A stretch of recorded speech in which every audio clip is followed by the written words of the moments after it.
इससे पिछले लेक्चर में हम मोनोसेक्राइड्स को ड्रा करने का तरीका जो है वो देख रहे थे और इसमें हमने एक तरीका ये देखा था कि हम मोनोसेक्राइड को वेज एंड डैश स्ट्रक्चर से शो करवा सकते हैं, जिसमें वो ग्रुप जो वेज के ऊपर मौजूद होता है वो फ्रंटवर्ड होता है टुवर्ड्स रीडर, और वो ग्रुप जो डैश लाइन के ऊपर मौजूद होता है वो अवे फ्रॉम द रीडर होता है, यानी बैकवर्ड होता है। एक और तरह से हम जो है वो ड्रा कर सकते हैं मोनोसेक्राइड्स को, और इस तरह की प्रोजेक्शंस को हम कहते हैं ऑफिशियल प्रोजेक्शंस हैं।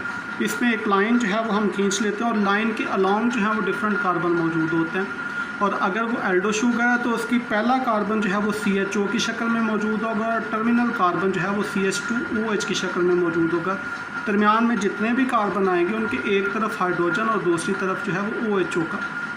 इसी तरह अगर कीटो शुगर है तो उसका फर्स्ट कार्बन और टर्मिनल कार्बन जो है वो CH2OH की शक्ल में होगा, सेकंड कार्बन जो है वो कार्बोनिल कार्बन की शक्ल में होगा, यानी कार्बोनिल ग्रुप उस जगह पे मौजूद होगा। उसके बाद जितने भी कार्बन आएंगे उनके एक तरफ हाइड्रोजन जबकि दूसरी तरफ जो है वो OH ग्रुप मौजूद होगा।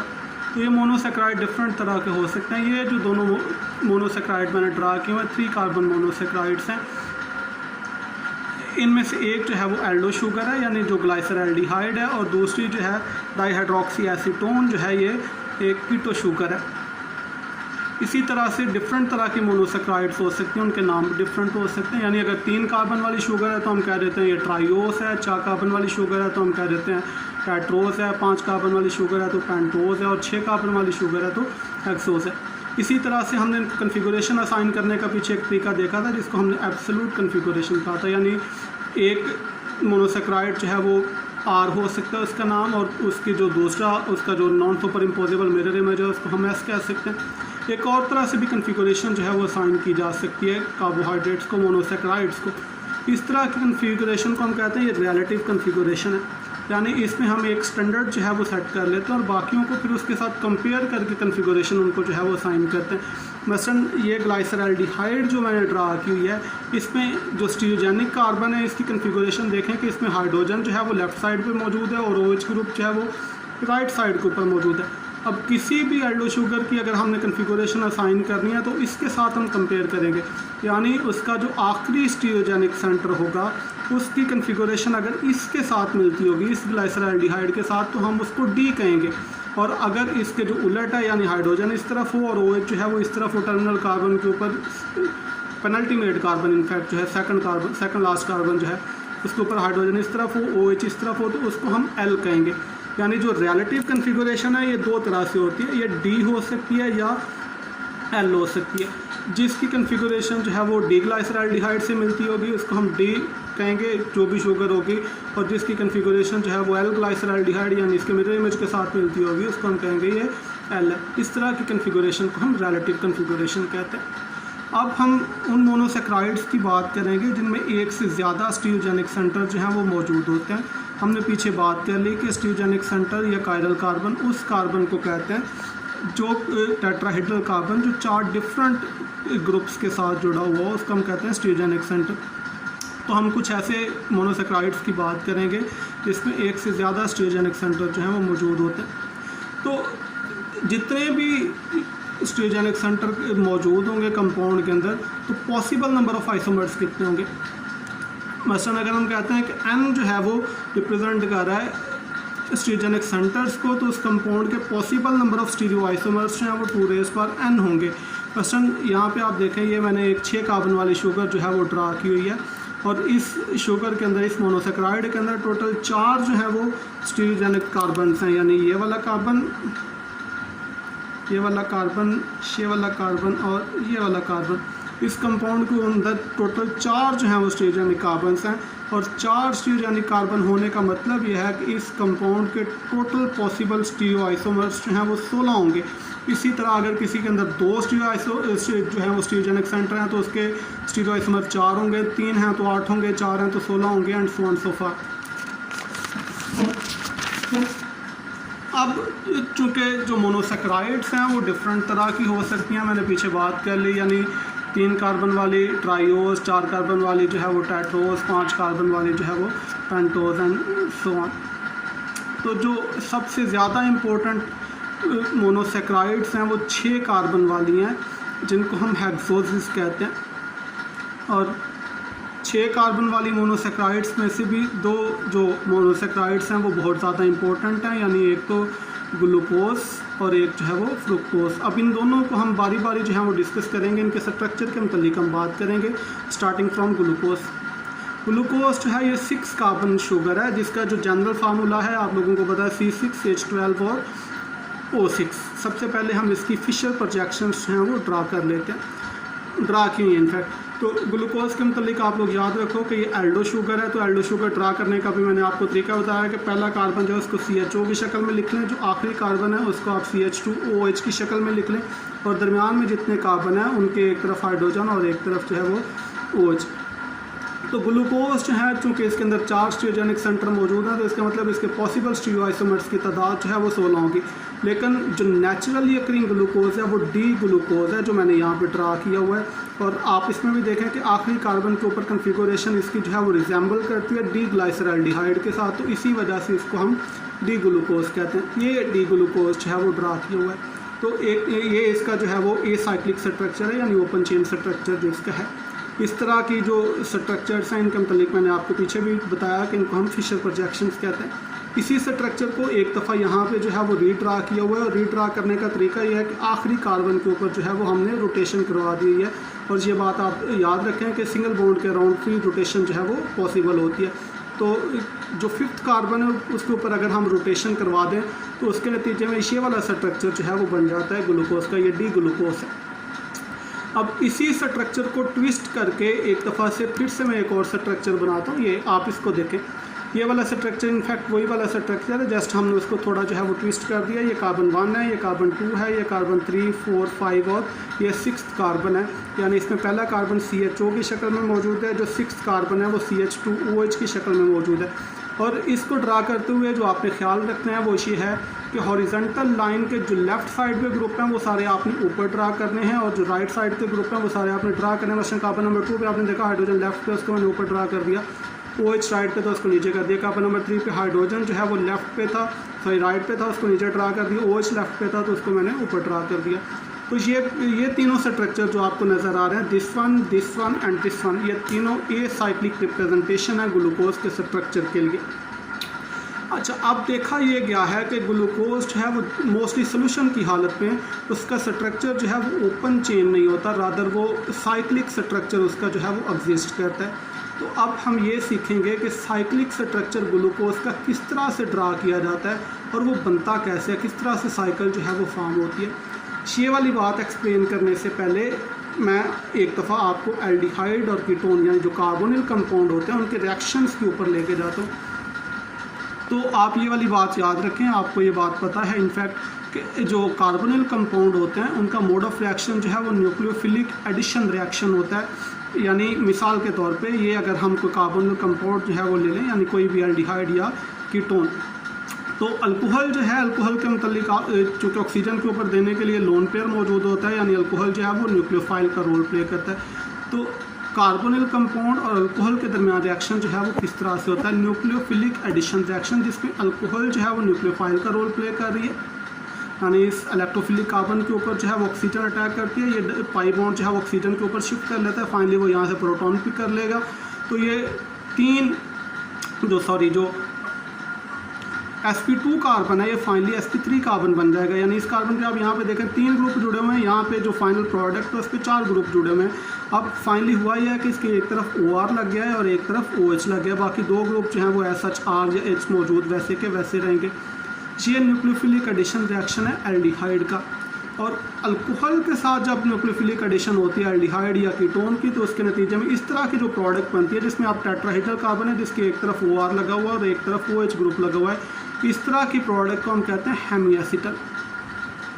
तो एग्जैक्टली यही वाला फिनोमेना जो है वो होता है ओपन चेन स्ट्रक्चर जो है ग्लूकोज का, और इसी रिएक्शन के नतीजे में साइक्लिक स्ट्रक्चर ग्लूकोज का जो है वो फॉर्म होता है। ये आप थोड़ा सा आप जहन में पहले इसको एक दफ़ा बिठा लें तो मैं आपको बताता हूँ कि साइक्लिक स्ट्रक्चर जो है वो किस तरह से फॉर्म होता है। ठीक है जी, अब हम यहाँ पे आ जाते हैं। ये साइक्लिक स्ट्रक्चर जो है वो ग्लूकोज के ड्रा किए हुए। अब आप थोड़ा सा ध्यान से देखें, ये फिर से यही वाला जो ए साइक्लिक स्ट्रक्चर है एक दफ़ा मैंने ड्रा किया हुआ है, इसको आप पहले देख लें। ये कार्बन नंबर 1 है, कार्बन नंबर 2 है, कार्बन नंबर 3 है, कार्बन नंबर 4, कार्बन नंबर 5 और कार्बन नंबर 6। तो कार्बन नंबर 5 के साथ जो OH लगा हुआ है, यानी OH लगा होने का मतलब ये है कि ये अल्कोहलिक ग्रुप मौजूद है, बिल्कुल उसी तरह से जैसे पीछे अभी हम बात कर रहे थे कि अल्कोहल जो है वो एक्ट करती है एज न्यूक्लियोफाइल। और कार्बन नंबर 1 जो है वो चूँकि एल्डिहाइडिक ग्रुप है, इसका मतलब कि दिस इज़ डैम पॉसिबल कि न्यूक्लियोफिलिक एडिशन हो सकती है कार्बन नंबर 1 पे, और इसके नेबर में जो OH ग्रुप है वो सूटेबल न्यूक्लियोफाइल है इस काम के लिए। तो ये 5th कार्बन के साथ जो OH ग्रुप लगा हुआ है ये न्यूक्लियोफाइल बन के इस कार्बन पर अटैक करता है, ये वाला बॉन्ड आगे जो है वो शिफ्ट हो जाता है, ऑक्सीजन और कार्बन के दरमियान एक नया बॉन्ड जो है वो डेवलप हो जाता है इस तरह से। और इस कार्बन के साथ जो है वो अब एक तरफ OH लग जाएगा और एक तरफ हाइड्रोजन, एग्जैक्टली इसी तरह से जैसे हम यहाँ पे बात कर रहे थे, सेम वे। तो अब ये वाला जो है वो साइकिल बन गया है। अब ओपन चेन स्ट्रक्चर से ग्लूकोज जब साइक्लिक स्ट्रक्चर में कन्वर्ट होता है तो आप लोग एक बात पे गौर करें कि जब ओपन चेन ग्लूकोज था तो इसके पास जो स्टीरियोजेनिक कार्बन थे वो टोटल 4 थे। जो फर्स्ट कार्बन था वो चूँकि ट्राइगोनल कार्बन था, और पीछे हमने बात की कि स्टीरियोजेनिक कार्बन सिर्फ उसी सूरत हो सकता है अगर वो टेट्राहेड्रल कार्बन हो। और अब आप देखें कि यहाँ पे ये जो 5वां कार्बन भी टेट्राहेड्रल बन गया है, और ये जो 5वां टेट्राहेड्रल कार्बन है अब ये भी स्टीरियोजेनिक सेंटर है, यानी इसके साथ भी चारों ग्रुप जो हैं वो डिफरेंट लगे हुए हैं। हाइड्रोजन OH इधर से, ये तीसरा ग्रुप और चौथा ग्रुप, ये चारों ग्रुप जो हैं वो डिफरेंट है। इसका मतलब ये है कि ओपन चेन स्ट्रक्चर से जब हम साइक्लिक स्ट्रक्चर ड्रा कर लेते हैं ग्लूकोज का तो एक नया स्टीरियोजेनिक सेंटर जो है वो बन जाता है। अब ये जो नया स्टीरियोजेनिक सेंटर बना है इसके ऊपर भी अब कन्फिगरेशन की 2 पॉसिबिलिटीज़ हैं। यानी एक पॉसिबिलिटी ये है कि हाइड्रोजन जो है वो ऊपर हो और OH जो है वो नीचे हो, और दूसरी पॉसिबिलिटी ये है कि हाइड्रोजन नीचे हो और OH जो है वो ऊपर हो। ये मैं क्या कह रहा हूँ, मैं दोबारा से अपनी बात को रिपीट करता हूँ। ओपन चेन स्ट्रक्चर से जब साइक्लिक स्ट्रक्चर ग्लूकोज का बनता है तो एक नया स्टीरियोजेनिक सेंटर जो है वो प्रोड्यूस हो जाता है, जिसके ऊपर अब कन्फिगरेशन के 2 चांसेस हैं जो यहाँ पे आपको नज़र आ रहे हैं। अब फिर से कुछ स्टीरियोजेनिक टर्म्स हैं, उनको मैं आपके साथ डिस्कस करना चाहता हूँ। एक स्टीरियोजेनिक टर्म जो मैंने आपके साथ पीछे डिस्कस की वो थी एनेंटियोमर, यानी जो non super imposable mirror images होते हैं। कुछ और भी स्टीरियो आइसोमर कुछ और तरह के भी हो सकते हैं, यानी स्टीरियो आइसोमर एक एनेंटियोमर होता है और दूसरा डायस्टीरियोमर। डायस्टीरियोमर क्या है, ये आप समझ लें कि वो सारे स्टीरियो आइसोमर जो एनेंटियोमर नहीं होते वो सारे के सारे डायस्टीरियोमर होते हैं।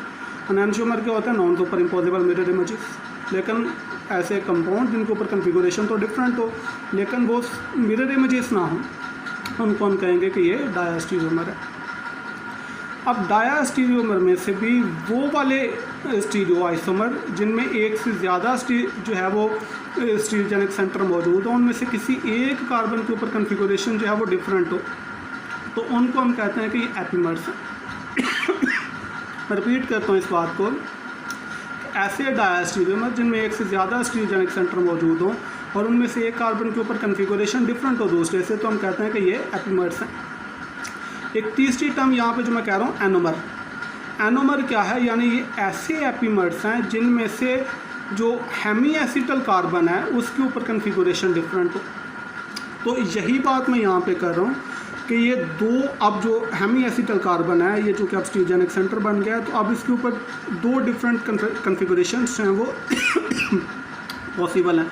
तो इसका मतलब है कि ग्लूकोज की ये शक्ल और ये शक्ल दोनों में जो हेमी एसिटल कार्बन है उसके ऊपर कन्फिगरेशन जो है वो डिफरेंट है। तो इसका मतलब क्या है कि ये दोनों एक दूसरे के एनोमर्स हैं। अब इसमें से वो वाला जिसमें OH नीचे की तरफ है उसको हम अल्फा एनोमर कहते हैं, और वो वाला जिसमें OH ऊपर की तरफ है उसको हम बीटा एनोमर कहते हैं। और ये अब एक का नाम जो है वो अब अल्फ़ा डी ग्लूकोज बन जाएगा और दूसरा जो है वो बीटा डी ग्लूकोज होगा।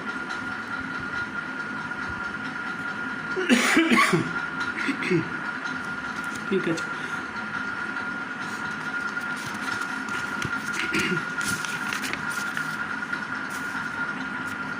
जी। तो दूसरी इम्पोर्टेंट हेक्सोज जो है वो फ्रुक्टोज है। मैं फिर से एक दफ़ा ये बात रिपीट कर देता हूँ कि हेक्सोज जो है वो हम उस शुगर को कहते हैं जिसमें 6 कार्बन होते हैं। तो एक हेक्सोज को अभी हमने डिस्कस कर लिया ग्लूकोज का, तो दूसरी इम्पोर्टेंट हेक्सोज जो है वो फ्रुक्टोज है। ग्लूकोज और फ्रुक्टोज में बुनियादी जो फ़र्क है वो ये वाला है कि ग्लूकोज जो है वो एल्डो शुगर है और फ्रुक्टोज जो है वो कीटो शुगर है।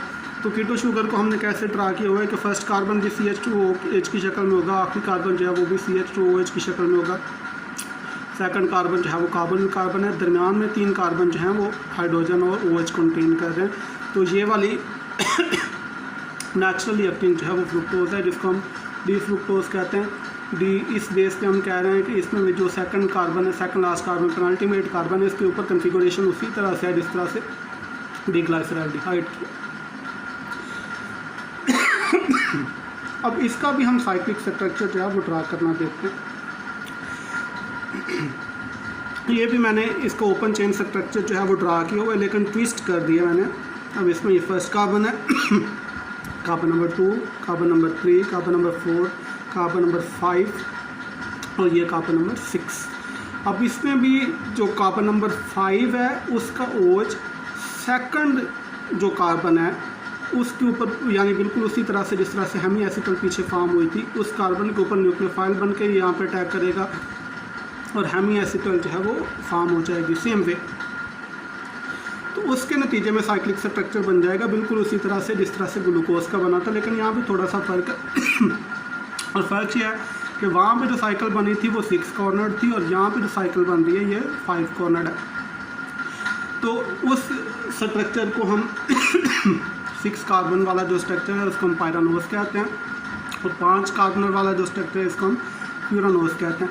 अब इसमें भी एनोमर्स जो हैं वो 2 बनेंगे, यानी एक जो है वो अल्फ़ा जिसमें OH नीचे की तरफ है और दूसरा जो है वो बीटा जिसमें OH जो है वो ऊपर की तरफ है। बाकी बातें जो हैं वो वही वाली है जिस तरह से ग्लूकोज के, जस्ट ग्लूकोज और फ्रुक्टोज के स्ट्रक्चर में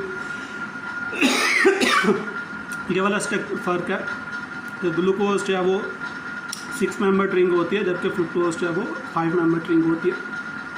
और फाइनली हम कुछ जो है वो फिज़िकल प्रॉपर्टीज़ डिस्कस कर लेते हैं जी मोनोसैकेराइड की।